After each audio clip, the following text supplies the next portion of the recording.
Zemnieku saimniecība Āmuri jau kopš 1992. gada ar pilnu sparu darbojas lauksaimniecības nozarē.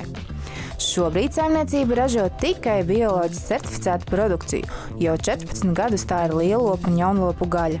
Brīvajā laikā saimnieces meita aizraujas ar floristikas darbiem, un no sūnām vai celtniecības putām tiek veidotas figūras, kuras var aplūkot un arī pasūtīt. Piemēram, sūna skulptūras tūlīt pēc izgatavošanas ir zaļas.